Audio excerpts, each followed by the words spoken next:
Buenas tardes, hermano, que Dios me lo bendiga. Estamos nuevamente acá para seguir con el estudio de los viernes. Los días viernes estábamos pasando el poder creativo del lenguaje. Así que vamos a orar y le vamos a pedir al Señor que los que no se han conectado, que se alcancen a conectar. Así que oramos, mientras tanto que se vayan conectando. Amén, Padre amado, en esta hora te damos gracias, te damos la gloria, la honra a ti, Señor. Te pedimos que tú bendigas a cada uno de nuestros hermanos, en donde esté cada uno, Señor, que sean bendecidos con esta palabra, que ellos puedan recibir, Señor, la palabra y que puedan dar fruto a 100 por 1. Padre, en el nombre de Jesús, Señor, perdona nuestros pecados, nuestras iniquidades, Señor, limpia nuestra mente, nuestra conciencia, santifica nuestras vidas, Señor, limpia, Señor, y perdona los pecados, Señor, aquellos malos pensamientos, aquellos, Señor, cosas, actuaciones que hacemos malas, incorrectas delante de ti, Señor. Perdónanos, Señor, y santifica nuestras vidas y nuestro corazón, nuestra mente, nuestra alma, Señor, todo nuestro ser, Señor, sea guardado irrepresiblemente para tu venida. Señor, gracias, Señor, por el privilegio de tener este medio para poder extender tu reino. En el nombre de Jesús, amén. Toda la gloria para ti, Señor. Amén. Mire, comenzamos la palabra de Dios. ¿A dónde está el poder? ¿Dónde está el poder? En la palabra. En la palabra, cuando Cristo iba caminando por el agua, Pedro dice, manda que yo vaya. O sea, le estaba diciendo, di la palabra, así yo voy. ¿Por qué dónde está el poder? En la palabra. Nosotros los apóstoles tempranamente se dieron cuenta que su llamamiento era para ministrar la palabra, proclamándola para palabra diciente, palabra rema, palabra que salga directamente de Dios. Es el trabajo por el cual habían sido llamados los apóstoles, y ellos se dieron cuenta que habían sido llamados para ministrar la palabra. O sea, todos fuimos llamados a ministrar la palabra de Dios. Porque ¿qué es la palabra? La palabra es Cristo. Dice, permanecer en oración constante, y no era su función ministrar a los necesitados o las necesidades físicas de los santos. Ellos habían sido llamados para ministrar la palabra. Y eso lo vemos en Hechos 6, 2, 3 y 24. Entonces dice, los 12 convocaron a las multitudes de los discípulos y dijeron, no es justo que nosotros dejemos la palabra de Dios para servir a la mesa. Buscad pues, hermanos, de entre vosotros a 7 varones de buen testimonio, llenos del Espíritu Santo y de sabiduría, a quienes encarguemos de este trabajo, y nosotros persistiremos en la oración y en el ministerio de la palabra. Se da cuenta que ellos se dan cuenta que ellos habían sido llamados para ministrar la palabra. Usted fue llamado para ministrar la palabra. La palabra de Dios es viva de una forma zoe, por eso zoe, que es la vida de Dios. La palabra trae la vida de Dios. Por eso que la palabra tiene poder. La palabra en sí no tuviera poder si no tiene la vida de Dios. No es comprensible el entendimiento humano, porque no es algo que lo entendamos. Entonces, ¿cómo podemos ver el poder de la palabra? No se puede ver. Pero sí podemos experimentarlo. Todos sabemos que la palabra tiene poder. ¿Por qué? Porque un día nos tocó. Y nos tocó, y muchas veces nos hace llorar la palabra. Y es la palabra que toca y convierte al ser humano. Y la palabra la que nos convirtió, no es algo que nosotros hemos hecho, la palabra fue. Ella debe ser guardada en el corazón y proclamada por la boca. Yo la leo la palabra, la guardo en mi corazón y después la proclamo por la boca. Entonces su entendimiento se revela al ser proclamada. Ahí es cuando se revela la palabra, cuando la proclamamos como única verdad y única realidad. Porque la palabra es la única verdad, la palabra de Dios, y es la realidad. Porque el mundo está lleno de engaños, está lleno de mentiras. Como hablaba yo hoy en día con un hermano, y decía él, es que yo veo que todo el mundo está como en cárcel, dice. Dice, yo veo que esto es una cárcel, el mundo es una cárcel. Y vivir en este mundo es como vivir dentro de una cárcel. Y sabe que no andaba lejos. Porque el mundo entero que no tiene a Cristo está preso, está dentro de una cárcel. Y él quizás lo ve y se ve que no tiene cadena naturalmente, pero espiritualmente hay una cárcel. Entonces, ¿y qué es lo que lo saca de ahí? La palabra. La palabra es la que lo saca de la cárcel. La palabra es la que le da libertad. Es la palabra que lo rescata a nosotros. Y la palabra nos rescató a nosotros. Por eso que nosotros que hemos sido rescatados con la palabra, entendemos y sabemos que la palabra es la que tiene el poder para rescatar al ser humano del mundo. Nos hace ver que coexiste en la dimensión espiritual y en la natural. La palabra de Dios existe en el ámbito natural y espiritual, en los dos ámbitos. Y por eso que producen realidades espirituales que se traen al reino natural. Por tanto, no es solo argumento que debemos transmitir, sino que ella cumple el propósito de Dios. Por eso la palabra de Dios cumple el propósito de Dios. Por eso que el cristiano empieza a vivir bajo la palabra y empieza a obedecer la palabra. Y al pasar a través de nosotros, la palabra nos convence a nosotros y nos convierte a su propósito y al que nos escucha también. La palabra pasa por nosotros, la palabra de Dios viene dentro de nosotros, sale por nuestra boca y nos convence a nosotros. Y no solamente a nosotros, convierte a la persona que escucha la palabra. Por eso que es la importancia de la palabra. El Espíritu de verdad nos fue enviado para guiarnos a toda verdad, dice la Biblia. El Espíritu de verdad. O sea, el Espíritu Santo nos guía a toda verdad. Y es imprescindible que el Espíritu Santo nos guíe en el entendimiento de la Escritura, de la palabra. ¿Por qué? Pues Él fue el que escribió la palabra de Dios. Es el mejor y único guía que tenemos para que nos revele la palabra. Es el Espíritu Santo. Si no tenemos el Espíritu Santo, imposible que la palabra se revele. Entonces, si Dios fue el que nos advirtió que seamos prudentes en el uso de las palabras, ¿te acuerdas que veíamos? Podemos asegurar también de que Dios fue prudente cuando usó cada palabra que está escrita en la Biblia. Dios tuvo mucho cuidado en detallar cada palabra porque la Biblia es perfecta. Amén. La Biblia no tiene errores. Como muchos piensan que la Biblia tiene errores porque la Biblia fue escrita por los hombres. La Biblia no tiene ningún error. Toda la Biblia encaja una pieza con otra como un rompecabezas. Y todo se cumple de acuerdo al propósito de la palabra. Amén. Y entonces, como las palabras transmiten una imagen mental, las palabras transmiten una imagen. Por eso que nosotros escuchamos la historia de Jonás, ya, un suponer. Y están hablando de Jonás, y ¿qué es lo primero que nos imaginamos cuando decimos y se lo tragó un pez grande? Automáticamente nosotros viene a la imaginación una ballena.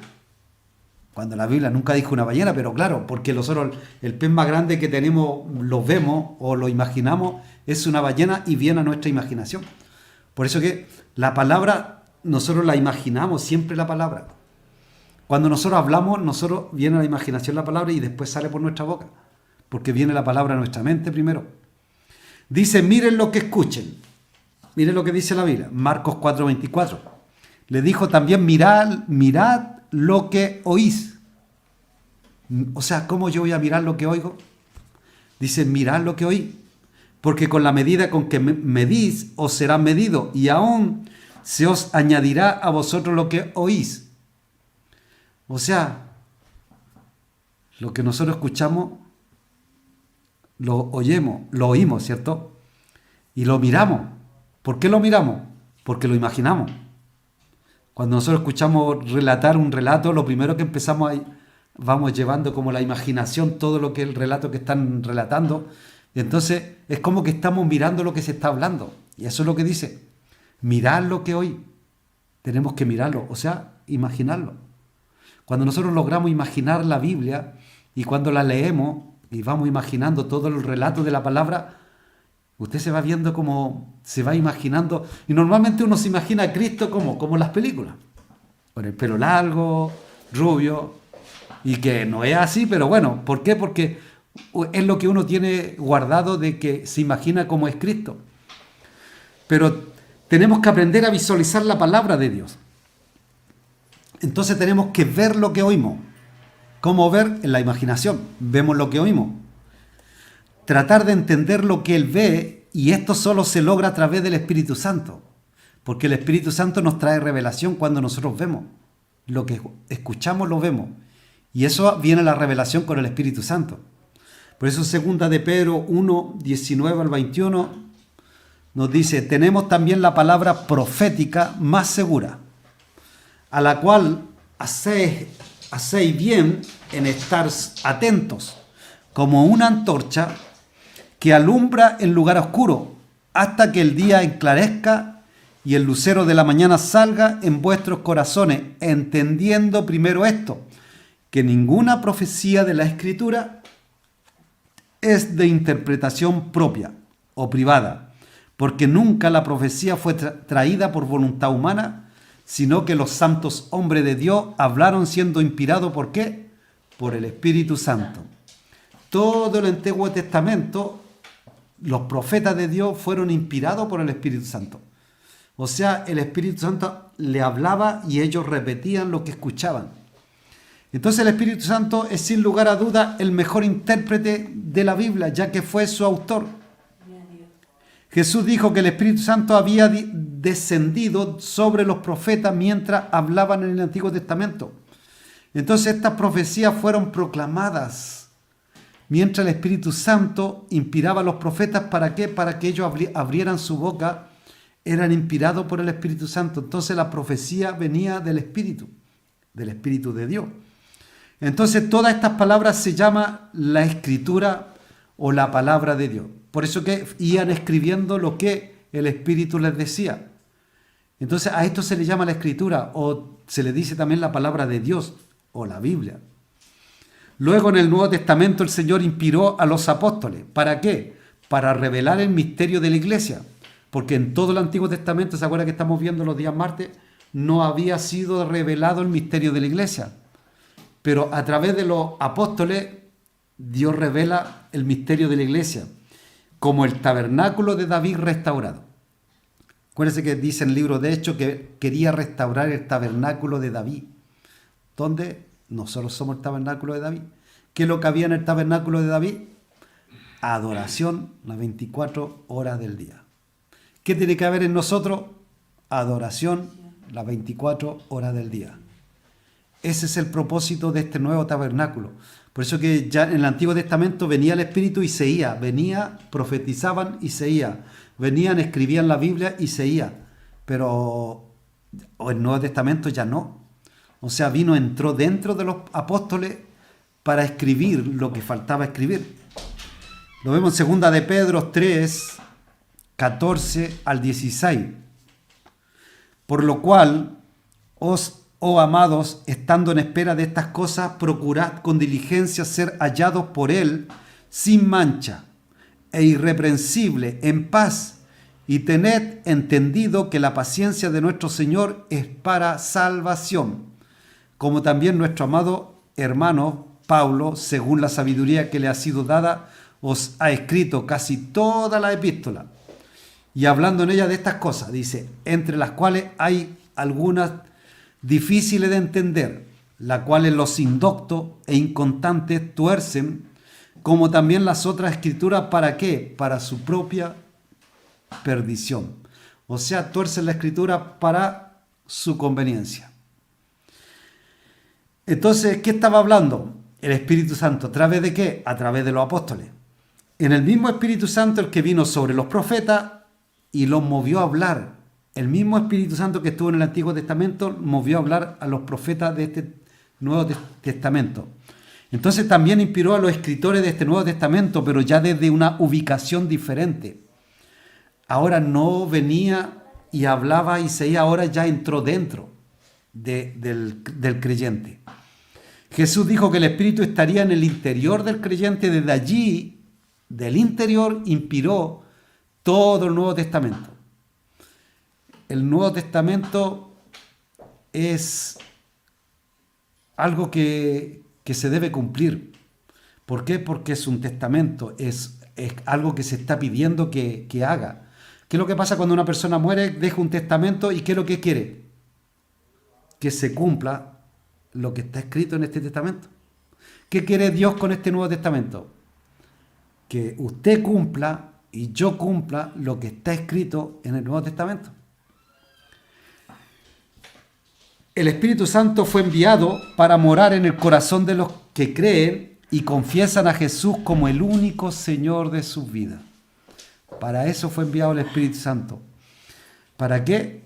Para morar dentro, en el corazón del ser humano, de los creyentes, de los que creen, de los que confiesan a Jesucristo como su único Salvador y Señor de sus vidas. Entonces es la vida de Cristo mismo y sus santas inclinaciones que moran dentro de nosotros. Por eso que empezamos a tener el carácter. El carácter, ¿qué es lo que es el carácter de Cristo? Son las características de Cristo. Es su forma de ser, sus comportamientos, y eso es lo que nos va transmitiendo a nosotros. El Espíritu Santo puede hacernos ver lo que nadie ha visto. ¿Cuántos lo creen? Ni siquiera los profetas antiguos que escucharon la voz de Dios, e incluso ahora en Cristo revelamos realidades a los mismos ángeles. Realidades de Dios que son reveladas a través del Espíritu Santo a los creyentes. Primera de Pedro 1, 10 al 12 nos dice, no les voy a pedir que lo busquen porque que lo lean de allá, porque va a ser difícil que lo podamos escuchar. Pero dice, los profetas que profetizaron de la gracia destinada a vosotros inquirieron y diligentemente indagaron acerca de esta salvación. ¿Se da cuenta? Los profetas que profetizaron del Antiguo Testamento de la gracia, dice, ¿destinada para quién? Para nosotros. Inquirieron diligentemente, indagaron acerca de esta salvación. O sea, ellos se preocuparon de buscar a ver qué es lo que estaban profetizando ellos, qué es lo que era la salvación. Dice, escudriñando qué persona y qué tiempo indicaba acerca de las profecías que ellos mismos daban. Pero el Espíritu de Cristo que estaba en ellos, el cual anunciaba de antemano los sufrimientos de Cristo y la gloria que vendrían tras ellos después del sufrimiento de Cristo, a esto se les reveló que no para sí mismos, sino para nosotros. Que no era para ellos, que era para nosotros todo el poder de la gracia. Administraban las cosas que ahora os son anunciadas, dice, por los que os han predicado el Evangelio por el Espíritu Santo, enviado del cielo, cosas en las cuales anhelan mirar los ángeles. O sea, es lo que anhelan los ángeles. ¿Sabe qué es lo que anhelan los ángeles? Predicar el Evangelio. Ellos quisieron haber predicado ellos el Evangelio, haber contado las maravillas de Dios, pero ese privilegio lo tenemos nosotros. Efesios 3, 10, 11 dice, para que la multiforme sabiduría de Dios sea ahora dada a conocer por medio de la iglesia. La multiforme sabiduría, ¿de quién? De Dios. Es dada a conocer por medio de quién? De nosotros, de la iglesia. ¿A quiénes? A los principados, a las potestades en los lugares celestiales, conforme al propósito eterno que hizo en Cristo Jesús, Señor nuestro. Ahora nosotros le damos a conocer la multiforme sabiduría de Dios. ¿Cuánta sabiduría de Dios va siendo transmitida a la iglesia? Primera de Corintios 2, 6 al 13 dice, sin embargo, hablamos sabiduría entre los que han alcanzado madurez. ¿Cuáles son los alcanzados madurez? Maduro es aquel que sabe dónde se dirige. Ese es un maduro. Dice, y sabiduría no de este siglo, ni de los príncipes de este siglo, que perecen. Mas hablamos sabiduría de Dios en misterio. La sabiduría oculta, la cual Dios predestinó antes de los siglos para nuestra gloria, la que ninguno de los príncipes de este siglo conoció, porque si la hubiesen conocido nunca habrían crucificado a nuestro Señor Jesucristo. Antes bien, como está escrito, cosas que ojo no vio, ni oído yo, ni han subido en corazón de hombre, son las que Dios ha preparado para quienes, para los que le aman. Pero Dios nos las reveló a nosotros. ¿Por qué? Por el Espíritu. Porque el Espíritu todo lo escudriña, aún lo profundo de Dios. Porque ¿quién de los hombres sabe las cosas del hombre, sino el Espíritu del hombre que está en él? Así tampoco nadie conoció las cosas de Dios, sino el Espíritu de Dios. Y nosotros no hemos recibido el Espíritu del mundo, sino hemos recibido el Espíritu que proviene de Dios, para que sepamos lo que Dios nos ha concedido, lo cual también hablamos. No con palabras enseñadas por sabiduría humana, sino con las que enseña el Espíritu Santo, acomodando lo espiritual a lo espiritual. ¿Se da cuenta del tremendo privilegio que tiene la iglesia? El tremendo privilegio que tiene usted como creyente. En el antiguo pacto la palabra de Dios venía de improviso e inspiraba a los profetas, a los patriarcas, a los jueces, a los sacerdotes. Solamente lo inspiraba. Pero hoy en día nosotros tenemos un privilegio, que el Espíritu Santo mora dentro de nosotros. Amén. Entonces por eso que dice, no es con tu fuerza, es con su Santo Espíritu. No es con nuestra fuerza. Dice, habla y yo llenaré tu boca. En el relato de la Biblia tenemos múltiples ejemplos, incluyendo a Simeón, el sacerdote del templo, al ver a Jesús bebé, y a Juan el Bautista. El relato de la Biblia, cuando se encuentra Simón y ve a Jesús y Juan el Bautista, recuérdese que aún no había muerto y tampoco había resucitado Cristo, y ellos estaban bajo el antiguo pacto. Todavía no entramos en este nuevo pacto. Entonces, a partir de la encarnación del Señor, la palabra de Dios nunca más vendría de la misma forma. Después de que Cristo muere y resucita, nunca más iba a venir la palabra como venía en el Antiguo Testamento. Toda la revelación celestial fue impresa en una sola persona, y tal persona mora dentro de nosotros, que somos los hijos de Dios. O sea, toda la revelación está en Cristo. Cuando nosotros recibimos a Cristo, recibimos el Espíritu de Dios. Y al recibir el Espíritu, recibimos toda la revelación de Dios. ¿Por qué? Porque la revelación está en Cristo. Entonces está dentro del Hijo de Dios, y se origina una lucha espiritual de decretos humanos, satánicos y divinos en nuestro interior. Empieza a haber una guerra. Cuando nosotros aceptamos a Cristo, hay una guerra interior. Algo uno quiere tirar para allá, el otro para acá, y que muchos queremos servirle. Está el problema que a veces está la buena intención, que también no es de Dios. Queremos servirle a Dios con nuestra idea. Como decíamos, pero ¿por qué no hacemos, como decíamos, una rifa? Hagamos una rifa y sorteamos algo, y así juntamos dinero para pagar el alquiler de la iglesia. Pero ¿qué lo hacía? Es que eso lo hacen ahí en el mundo. Son ideas del mundo. Son ideas de Dios, no son ideas de Dios. Ahora nosotros estamos bajo, pero claro, viene esa lucha interior, y a veces queremos servirle a Dios a nuestra manera, como nos parece. Tampoco es como nos parece, es como dice la palabra. Dentro del Hijo de Dios se origina la lucha espiritual y de decreto, y siempre el profeta neotestamentario profetiza en parte. Por esta situación, de allí la exhortación 1 Corintios 13, 9 y 10. Porque en parte conocemos y en parte profetizamos. O sea, se da cuenta que en parte, más cuando venga lo perfecto, entonces lo que es en parte se acabará. ¿Qué está hablando con esto? Está hablando que la profecía, si nosotros profetizamos, viene palabra de nosotros, de Dios, decimos, es que Dios me dijo esto, es que Dios me dijo esto, es que Dios me dijo este otro. ¿Sabe que toda la palabra que viene de profecía en este Nuevo Testamento tiene que ser pasada por la Biblia? Todas las profecías. Ya no es como en el Antiguo Testamento, ahora la profecía tiene que ser basada en la Biblia. O sea, la Biblia me dice si es verdad la profecía o es mentira. ¿Es bíblico? ¿Dice la Biblia? No lo dice. Por eso que si nosotros vemos tantas doctrinas desviadas de la verdad, es porque es que Dios me dijo que haga esto. Y se desvían de la verdad. ¿Por qué? Porque no lo llevaron a la palabra. Entonces se desvían y cada vez se van alejando más de la palabra, de la verdad. Por eso 2 Corintios 10, 3 al 6 dice, pues aunque andamos en la carne, no militamos según la carne, porque las almas de nuestra milicia no son carnales, sino poderosas en Dios. ¿Para qué? Para la destrucción de fortaleza.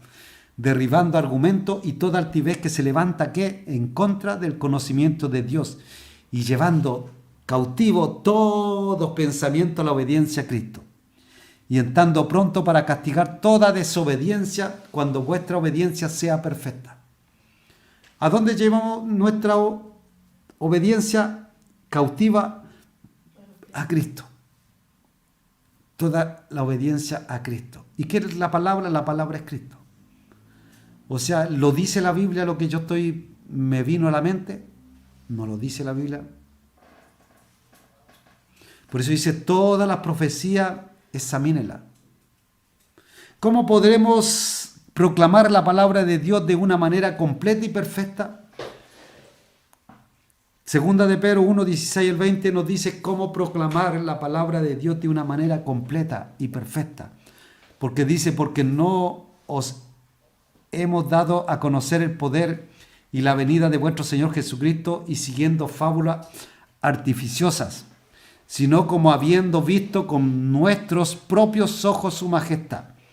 Pues cuando Él recibió de Dios Padre honra y gloria, le fue enviado desde la magnífica gloria una voz que decía, este es mi Hijo amado en el cual tengo complacencia. Y nosotros oímos esta voz enviada del cielo cuando estábamos con Él en el Monte Santo.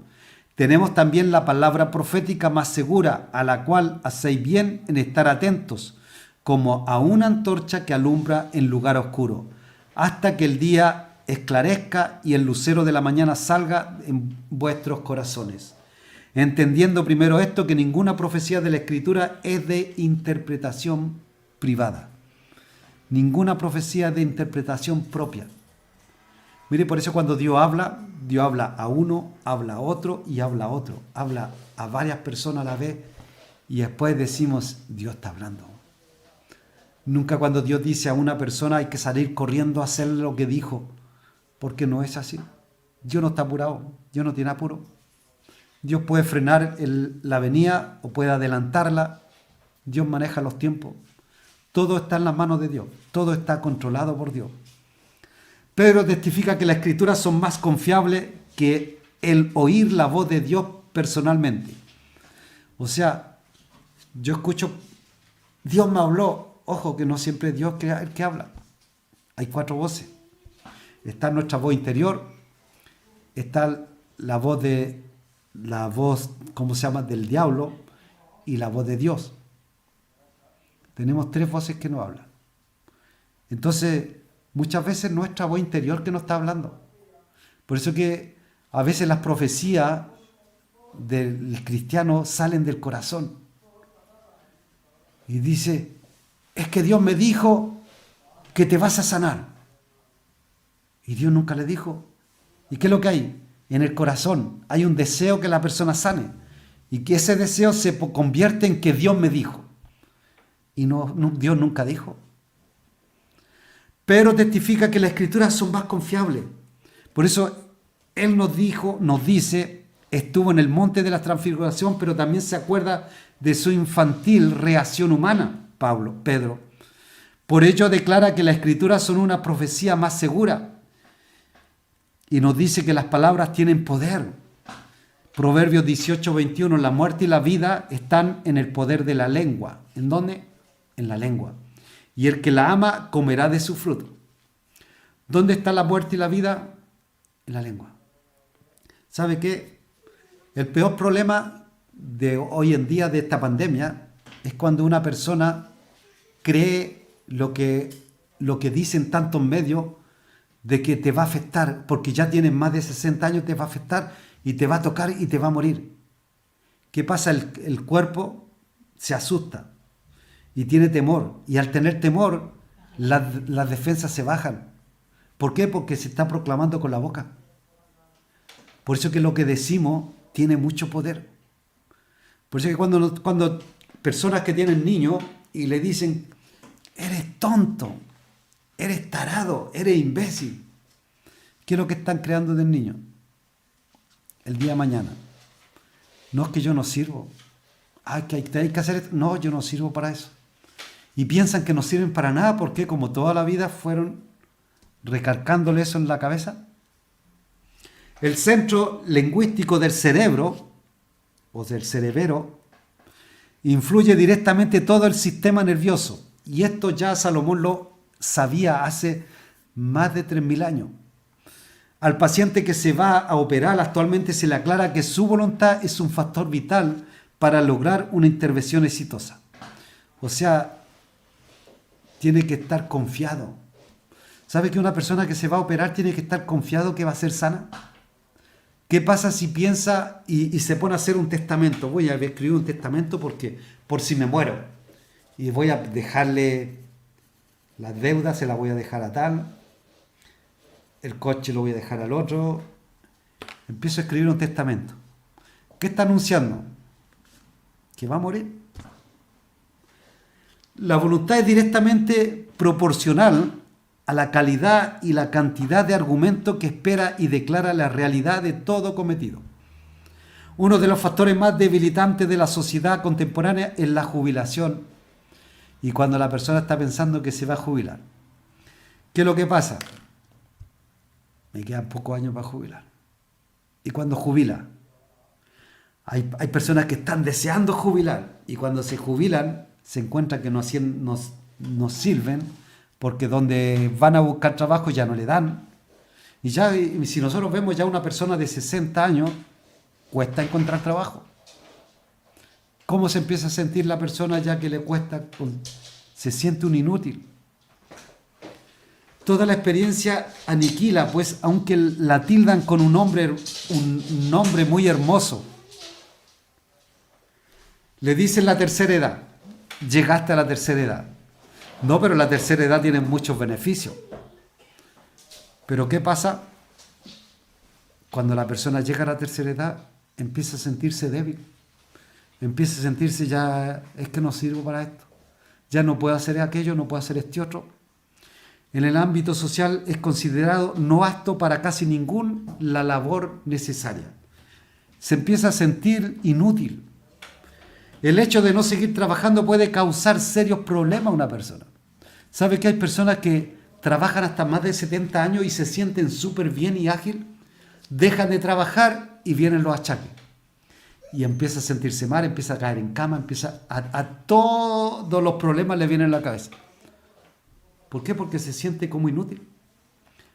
La mente comenzará a pensar de una manera distinta y su confesión será: ahora he dejado de trabajar. Ahora ya estoy viejo. Ya estoy viejo para hacer algo, no puedo hacer nada. El cuerpo comenzará a envejecer más rápidamente a causa de ¿qué?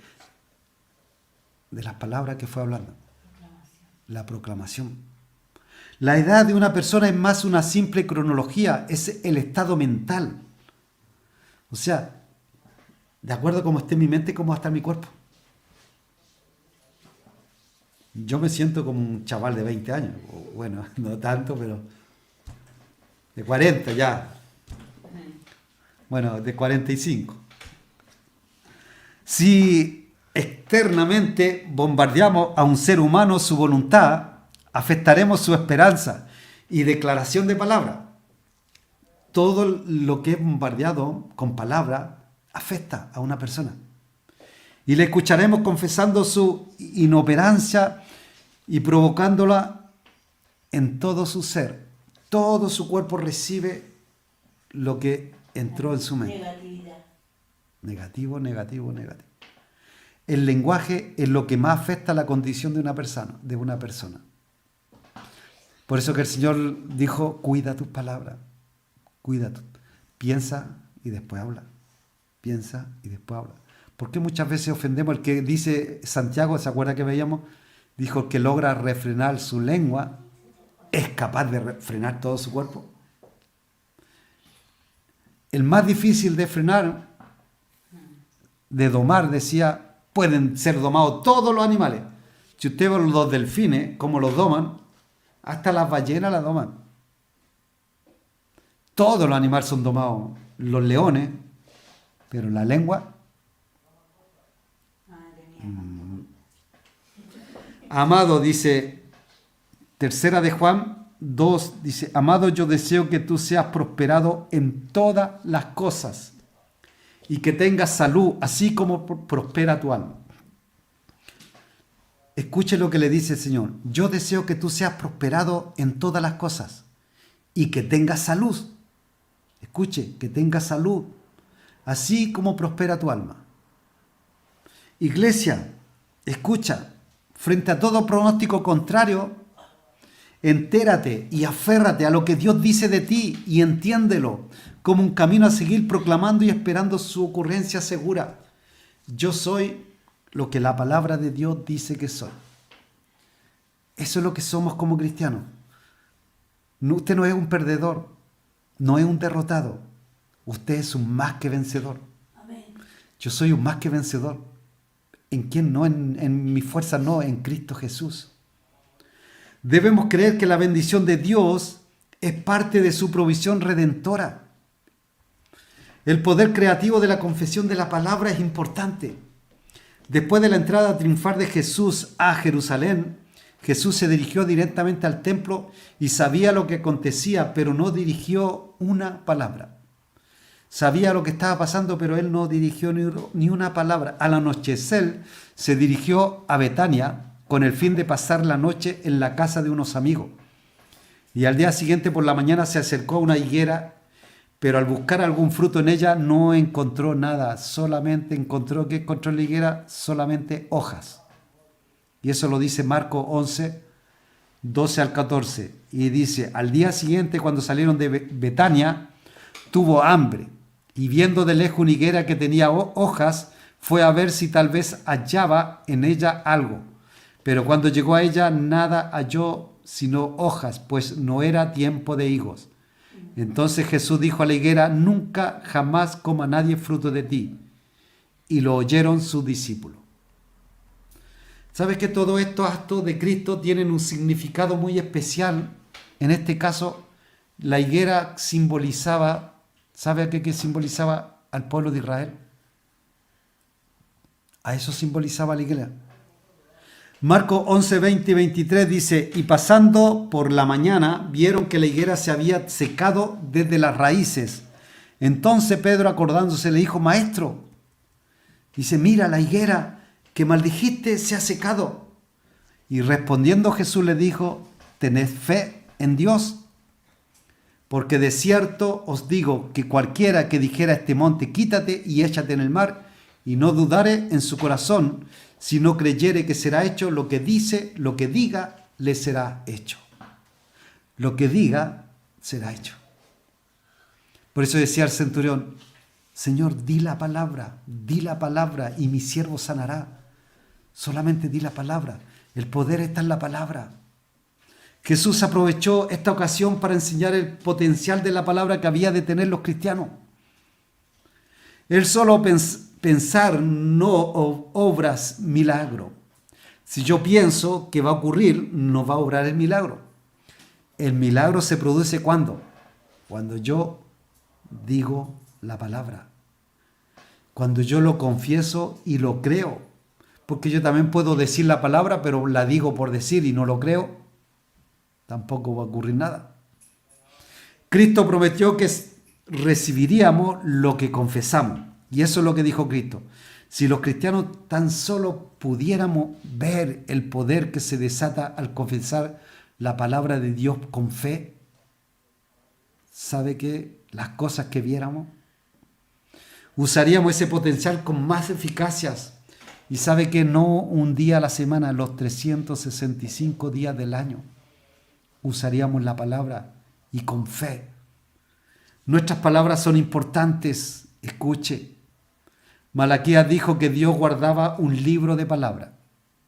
El ángel Gabriel dijo a Daniel que había venido en respuesta a sus palabras, que sus oraciones, que eran las palabras. Pablo nos explicó que recibimos la salvación de Dios al confesar que a Jesucristo como Señor y Salvador. ¿Con qué lo confesamos? Con la palabra. Por eso Romanos 10, 8 al 10 dice, cerca de ti está la palabra. Escucha, cerca de ti está la palabra. ¿En dónde? En tu boca y en tu corazón. Y esta es la palabra de fe que predicamos, que si confesares con tu boca que Jesús es el Señor y creyeres en tu corazón que Dios le levantó de los muertos, serás salvo. ¿Por qué? Porque con el corazón se cree para justicia, pero con la boca se confiesa para salvación. ¿Cómo se confiesa la salvación? Con la boca. ¿Cómo confieso que soy salvo? Con la boca. Yo recibo, ¿por qué se hace hacer una oración de fe cuando una persona, para que reciba a Cristo? ¿Por qué la palabra es la que tiene el poder? Pero la palabra tiene poder para convertir. Podemos creer en la justicia impartida de Dios, y se nos está haciendo la hora, para ser justo, pero solo al confesarlo recibimos la salvación. El pensamiento en fe no alcanza para desatar el poder de Dios. Si yo pienso y digo yo, va a ser desatado el poder de Dios. Si yo no lo confieso, no se desata. Debemos aprender a expresarlo y a confesarlo por fe. Nuestra palabra tiene un poder creativo. Puede ser utilizada tanto para el bien como para el mal. ¿Sabe qué? Normalmente los que hacen brujería usan la palabra para hacer la maldad. ¿Cuánto más poder tiene la palabra de Dios? Dios nos ha dado la gracia para aprender a usar este potencial para establecer el reino de Dios en nosotros y a través de nosotros. Entonces, ¿cómo desarrollamos este potencial? Entonces, es importante darnos cuenta que cuando el Señor hizo la tierra, ¿cómo la hizo? Con la palabra. Y tenía un objetivo claro y específico cuando dio la palabra. O sea, yo tengo que tener un objetivo para poder decir la palabra que quiero. Por eso que cuando una persona, un cristiano, quiere trabajar, tiene que decirle al Señor cómo quiere el trabajo que quiere. Es ser específico en la oración. Y decirlo con la palabra. Yo quiero un trabajo así, así, así, así, así, Señor. Pero que se haga tu voluntad. Porque nosotros no estamos para decretar. Como dicen, decreta. No estamos para mandar. Dios no es nuestro siervo. Nosotros estamos para pedir. Pero sí podemos decir la palabra, yo quiero un trabajo así, así, así. Pero que se haga tu voluntad. La perspectiva de Dios era ser un lugar, para ser habitado por el hombre. Y esa es la intención cuando Dios empezó a crear todas las cosas. El propósito central del hombre no solo en la tierra, sino en el universo. Porque no era Dios crear al hombre para que viviera acá, sino para que viviera una eternidad con él. Por eso Romanos 8, 18, 19 al 22 dice, porque el anhelo ardiente de la creación es el guardar la manifestación de los hijos de Dios. El anhelo ardiente de toda la creación, ¿quiénes están esperando la creación? Que se manifiesten los hijos de Dios. Están esperando que usted y yo lo manifestemos y que salgamos a predicar a las calles. Porque la creación fue sujeta a vanidad, no por su propia voluntad, sino por causa del que la sujetó en esperanza. Porque también la creación misma será libertada de la esclavitud de corrupción a la libertad gloriosa de los hijos de Dios. Porque sabemos que toda la creación gime a una y a una está con dolores de parto hasta ahora. Toda la creación está esperando ser redimida. Solamente el hombre es que no quiere ser redimido. Pero toda la creación anhela ser redimida. Aún la ley que la ciencia ha llamado entropía será anulada y hasta nuestros cuerpos vencerán el proceso de corrupción. ¿Por qué? Porque Él es la imagen del Dios invisible, el primogénito de toda creación, porque en Él fueron creadas todas las cosas, las que hay en los cielos y en la tierra y debajo de la tierra, visible e invisible, sean tronos, sean dominios, sean principados, sean potestades, todo fue creado por medio de Él y para Él. Y Él es antes de todas las cosas, y todas las cosas en Él subsisten. Nosotros subsistimos en Cristo. Si no fuera por Cristo, no somos nada. Usted no es nada sin Cristo. Dios sin usted sigue siendo Dios. Pero nosotros sin Dios no somos nada. Quedan 2 hojitas, las vamos a acabar para así ya acabamos este estudio, así la semana que viene comenzamos con otro. Y Él es la cabeza del cuerpo, que es la iglesia, el que es el principio, el primogénito de entre los muertos, para que en todo tenga la preeminencia, por cuanto agradó al Padre que en Él habitase toda plenitud, y por medio de Él reconciliar consigo todas las cosas. Escuche, todas las cosas, así las que están en la tierra como las que están en los cielos. O sea, se va a reconciliar el cielo con la tierra, y haciendo la paz mediante la sangre de su cruz. Entonces somos el cuerpo celestial de aquel que tiene la responsabilidad de crear y sustentar todo en los cielos y en la tierra. Él hace subsistir todo cuanto existe. Fue en Él, porque pues en Él habita toda la plenitud de Dios. ¿En quién? En Cristo. Y reconcilia toda la creación con su Creador. Bendito sea nuestro Señor y Salvador Jesucristo.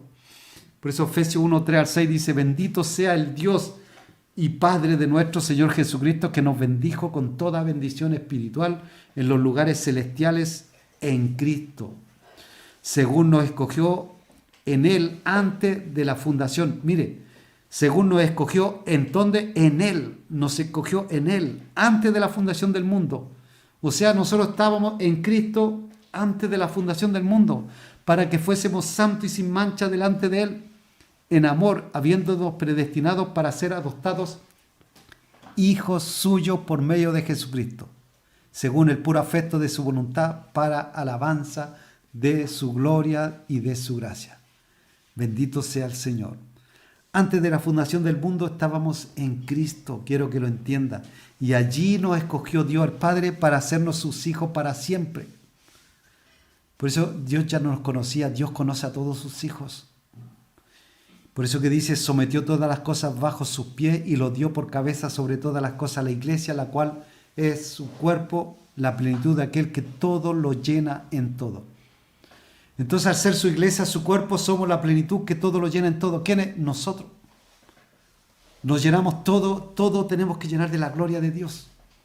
La iglesia llena de la gloria de Cristo. La iglesia tiene que ser llena de la gloria de Dios.